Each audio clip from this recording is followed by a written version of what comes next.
Continuar con el otro estirpe celular, que son las células épsilon, que actualmente sabemos que secretan grelina.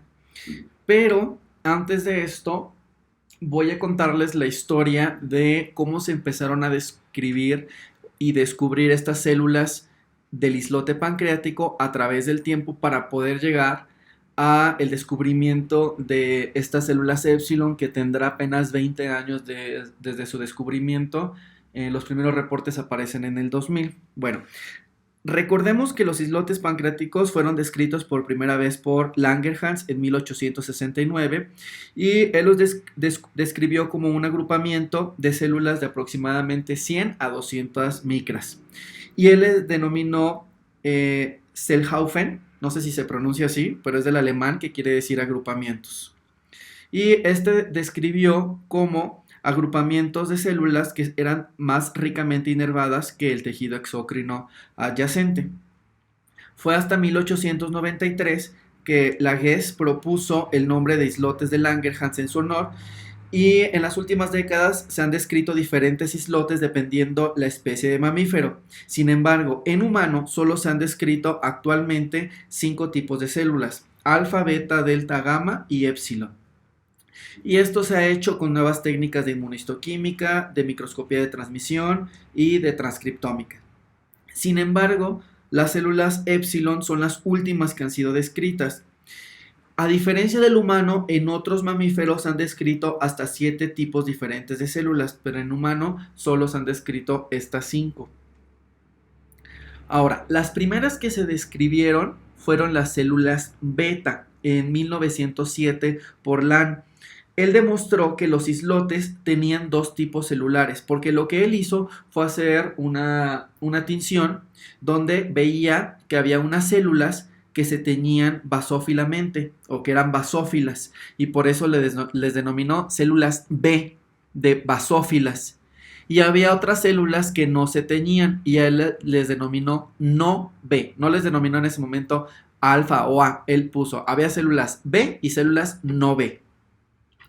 Fue hasta 1922 que Banting y Bess descubrieron que las células B basófilas, ahora conocidas como beta, producían insulina, y que además las células B tenían altos gránulos con una densa estructura cristalina, a lo que correspondía a la insulina cristalizada. Posteriormente se describieron las células alfa. Varias décadas después, las células en ese entonces denominadas no B eran en realidad 2 grupos celulares, porque cuando se hicieron tinciones de sal de plata, vieron que había unas que eran argirófilas, o sea que sí se teñían con sales de plata, y otras no argirófilas que no se teñían, a los cuales le dieron el nombre de A1 y A2. A porque se teñían con la tinción de plata, argirófilas, por eso se les denominó con la letra A. Las A2 ahora son las llamadas células alfa, y estas producían glucagón. Esto se descubrió porque en perros y en gatos la parte ventral del páncreas tiene muy pocas células A y virtualmente carecían de glucagón, infiriendo entonces que las células A2 producían glucagón. Esto fue descrito en 1955 por Bencosme y Liepa. Pero fue hasta 1962 que Mikami, Baum y Ono mostraron, ya con técnicas de inmunistoquímica, ya con anticuerpos dirigidos contra glucagón, que las células A producían glucagón. También describieron que las células A tenían núcleos altamente densos de electrones de tamaño uniforme y esféricos dentro de gránulos, lo que corresponde al glucagón.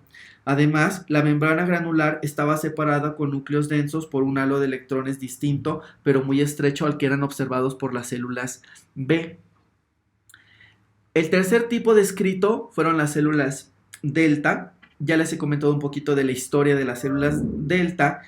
Estas las describió Bloom en 1931 y él las denominó como delta porque se teñían con la técnica de tricrómica de Mallory-Hassan. Hay que recordar que las células C fueron primero descritas por Bensley y estas no tenían gránulos y pareciera que eran células no endocrinas.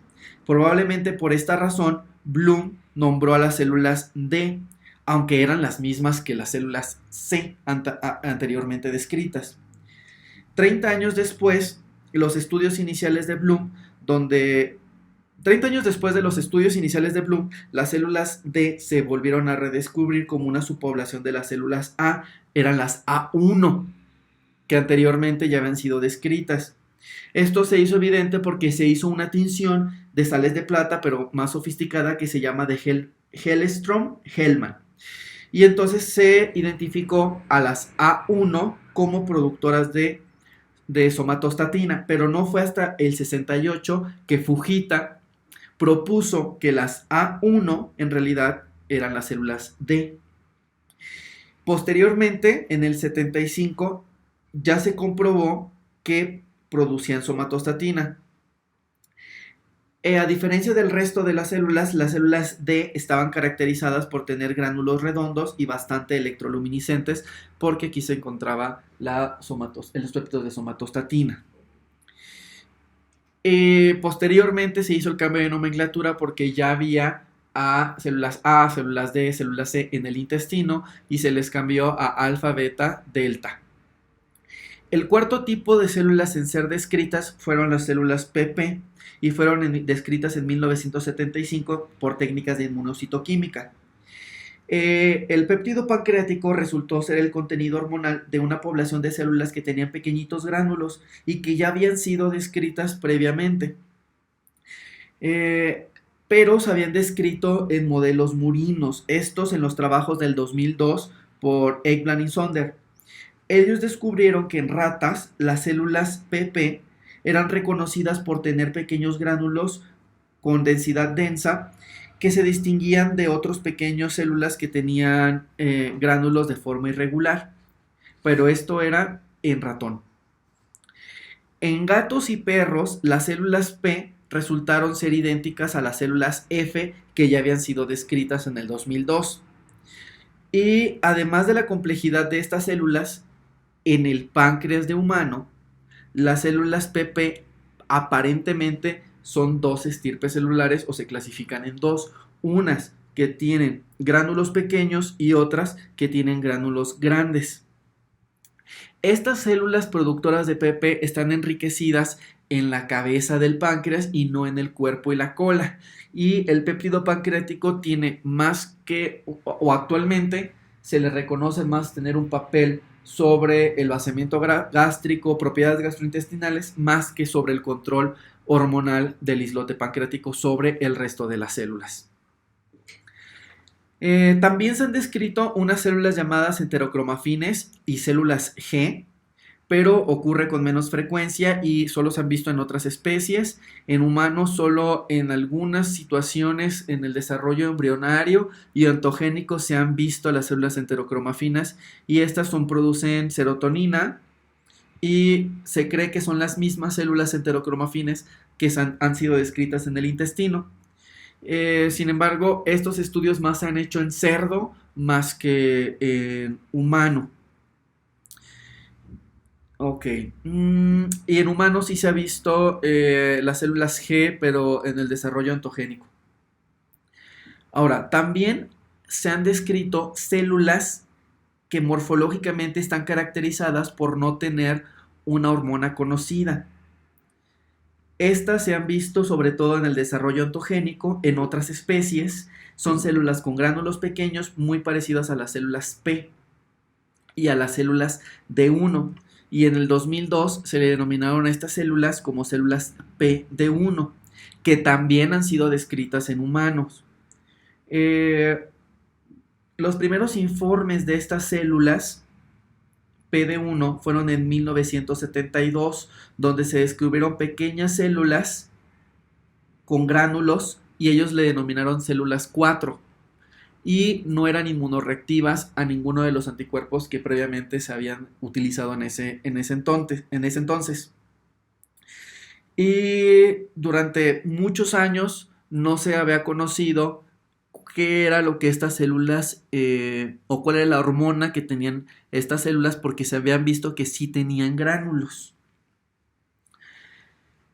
Entonces, evidentemente, quedaban células del islote por ser descubiertas y además qué hormona estaban produciendo y además cuál era el control que tenían. De aquí nace entonces el estudio de las células épsilon que eran desconocidas en ese entonces. Pero ¿cómo se descubrieron estas células épsilon? Bueno, en 1996 se estaba buscando o se estaba estudiando un receptor que tenía que ver con la liberación de hormona del crecimiento. Entonces se estaba buscando el ligando de este receptor secretagogo de la hormona del crecimiento, que hasta la fecha sabían que existía porque se estimulaba el receptor y permitía la liberación de hormona del crecimiento. Por eso le llamaron que era un receptor huérfano porque no se conocía el ligando en ese entonces. Posteriormente, en el 99, aislaron un pequeño péptido de 28 aminoácidos en el estómago de las ratas, que se describió que éste activaba este receptor. Este péptido pequeñito de 28 aminoácidos se le denominó grelina. Y se le denominó grelina por su capacidad de estimular la secreción de hormona del crecimiento. GH, hormona del crecimiento, growth hormone, y relina, liberación. Por eso se le llama grelina. Ok, independientemente de estos estudios, había otro grupo de investigación que se llama, que del investigador Tomasetto en el 2000, que estaba buscando genes que se expresaban exclusivamente en el epitelio gástrico. Y ellos descubrieron un RNA mensajero que codificaba para una proteína de 117 residuos de aminoácidos, que aparentemente era un precursor de la motilina, debido a que se parecía mucho a la premotilina, y a este se le denominó péptido relacionado con la motilina. Pero fue hasta el 2005 que se reconoció que este péptido relacionado a la motilina en realidad era la preprogrelina. Anteriormente ya se había tratado de estudiar a la grelina, pero no cuadraba el peso molecular de la preprogrelina con la grelina, porque evidentemente la preprogrelina sufre un procesamiento y después sufre modificaciones posttraduccionales. Es por eso que después se descubrió que la grelina en realidad sufre una modificación posttraduccional que no había sido descrita. Y este sucede en la serina número 3 y es una octanoilación. Ahora, se creía en ese entonces que la grelina que era octanoilada era una grelina que era activa o biológicamente activa, y la que no tenía la modificación posttraduccional carecía de su actividad biológica.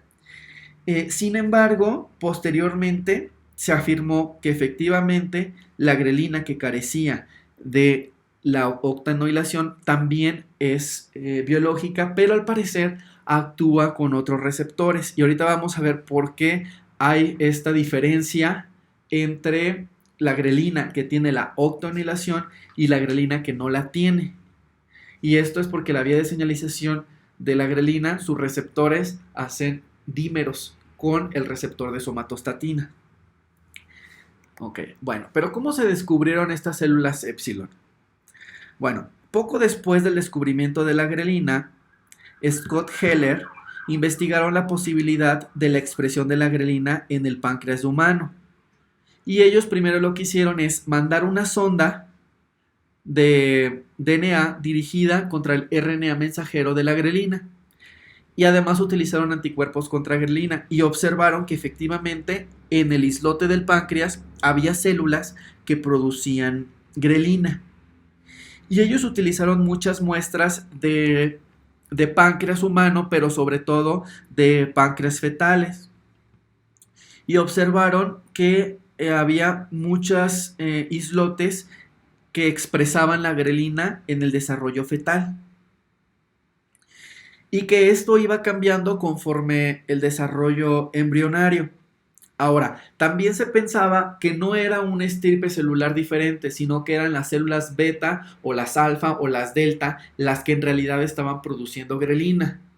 Para poder contestar esta pregunta, lo que se hizo entonces fue una inmunofluorescencia contra las diferentes hormonas y ver si cruzaba. Si la misma célula beta producía grelina, entonces tú verías dos colores en la misma célula. Y aquí en la figura A lo que podemos ver es la insulina en color azul, la somatostatina en color verde y la grelina en color rojo. Y como puedes ver, no hacen un merge o hacen un acoplamiento o un solapamiento de los colores en las células. Esto indicaba entonces que era una estirpe celular completamente diferente que era exclusiva de la producción de grelina. También se hizo contra glucagón. En verde aquí vemos glucagón en la figura B y en rojo las células de grelina, donde ven que no eran tampoco las células alfa las que producían grelina, y podía ser que también eran las células PP. Las PP están en verde y las de las células de grelina están en rojo, entonces no son las células PP las que producen grelina, sino que había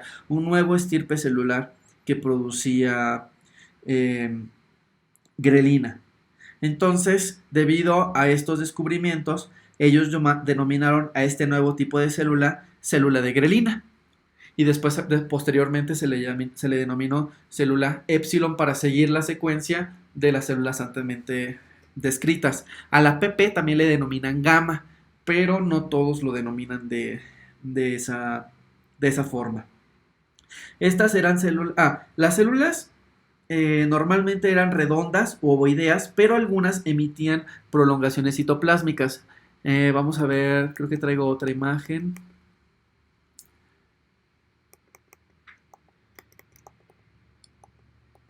Cuando vimos histología de páncreas, vimos unas células de épsilon que estaban alargadas, que tienen prolongaciones. Aquí no es tan fácil ver las prolongaciones, parecen ser más ovoideas.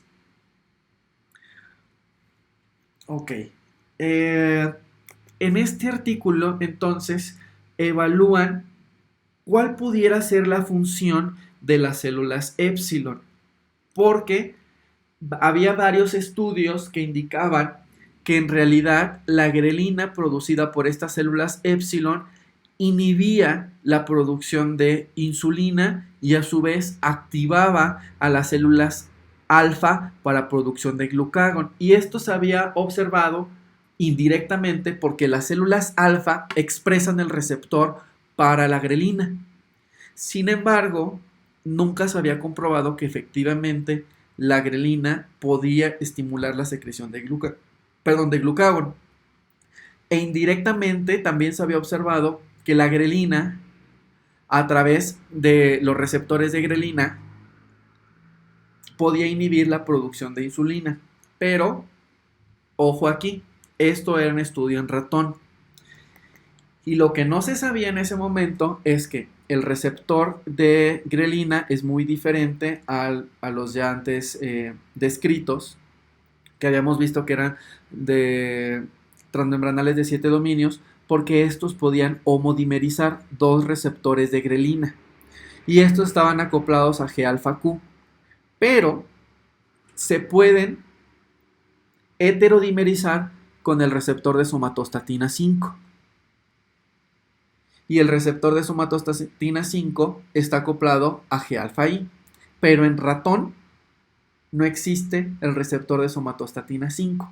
Por lo tanto, todos los estudios previamente estudiados indirectamente no eran válidos en humano porque contradecían la vía de señalización explicada. Si el de la grelina se unía a somatostatina 5 y era G-alfa-I, inhibías entonces la secreción de glucagón a bajar los niveles de AMP cíclico y de pK. Entonces no podías, era contrario a lo que se creía del glucagón. Y al revés, si la grelina estaba acoplado a G-alfa-Q, activabas la vía de calcio y por lo tanto estimulabas la vía de insulina, lo cual no cuadraba porque lo que sí se había observado que cuando tú ponías grelina, infusiones de grelina en el páncreas, lo que tú observabas era una disminución de la producción de insulina. Pero hay otro estudio del 2004 donde también demuestran que disminuyen los niveles de glucagón. Si esto era cierto y la grelina estimulaba en realidad la producción de insulina, a su vez estimularía a la célula, si la grelina estaba estimulando a las células alfa para producir glucagón, el glucagón estimula a las células beta para producir insulina. Y eso no se observó. Lo que se observaba es que cuando tú le ponías grelina, inhibías la producción de insulina. Entonces el modelo no cuadraba. Estas personas en el 2016 realizaron entonces ya un análisis muy fino de cómo era el funcionamiento actual de estas células épsilon. Esto había sido difícil porque en ese entonces no era fácil aislar las células alfa, las beta, las delta y las épsilon y tratar de determinar cuáles eran las coordinaciones que tenían estas células para la producción de insulina y glucagón. Sabemos que son muy importantes las estimulaciones neurales, endocrinas y parácrinas sobre los islotes pancreáticos, porque estos van a determinar la producción de insulina y glucagón. Pero, como les había comentado, en ese momento no había técnicas tan sofisticadas para conocer la función de cada una de estas conexiones parácrinas. Actualmente se tienen técnicas de FACS, que son citometría de flujo, donde tú puedes separar las células de acuerdo a la expresión de diversos receptores o de diversos genes, y a partir de eso tú puedes hacer una secuenciación masiva del RNA mensajero y hacer programas de transcriptómica, y de esa manera entonces tú aislar efectivamente las subpoblaciones de un islote en alfa, beta, delta, gamma y otras, donde se encontraban las épsilon con una gran precisión. Y entonces lo que ellos observaron posteriormente con todo el artículo es ellos ponen un nuevo modelo en el cual en realidad la grelina estimula a las células delta para que produzcan somatostatina e inhiban la liberación de insulina e inhiban la producción de glucagón, lo cual ya cuadraba con los reportes individuales de los diversos estudios anteriormente publicados. Entonces este modelo quedó como un modelo antiguo y este es un nuevo modelo, quedando como papel importante de la grelina como un regulador del islote pancreático. Ahora, cuando estaba el modelo previo, decían, bueno, si la grelina inhibe la producción de insulina y estimula la producción de glucagón, hay que inhibir la grelina en pacientes con diabetes mellitus tipo 2. Y cuando se realizaron estos modelos murinos, lo que se observó es que, a contrario de lo que se esperaba, que aumentaran los niveles de insulina, bajaron. Y esto era porque la grelina lo que hace es estimular a la delta para producir somatostatina y a su vez entonces inhibir a la célula beta para que produzca insulina. Y como ya habíamos visto cuando vimos somatostatina, en pacientes con diabetes mellitus tipo 2, los tratamientos con somatostatina inhiben a la célula alfa para que produzca glucagón, llevando entonces a una disminución de la hiperglucagonemia previamente reportada en la enfermedad biohormonal y teniendo efectos entonces sobre la resensibilización de la poca insulina que quedaba en estos islotes de pacientes con diabetes tipo 2, quedando entonces a la célula épsilon productor de grelina como un nuevo blanco de estudio para nuevos tratamientos en diabetes mellitus tipo 2. Ahora, también les había comentado que la grelina sufría una modificación en la serina 3, una octoinhalación. Y había un reporte que decía que la grelina que no tenía esta modificación era un antagonista del receptor de grelina, porque cuando se unía a su receptor no activaba una vía de señalización. Ahora ya se sabe que eso no es cierto. Tanto la grelina con la modificación posttraduccional como la que no tiene la modificación posttraduccional son capaces de activar a este receptor.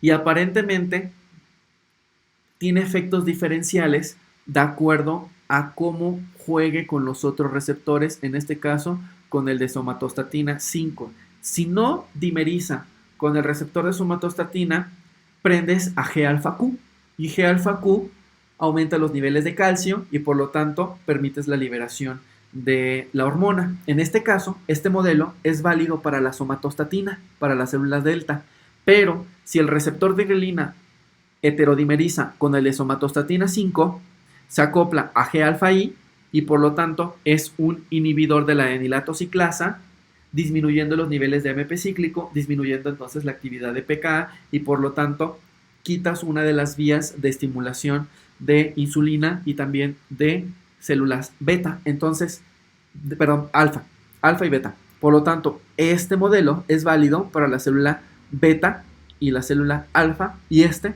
es para la célula delta.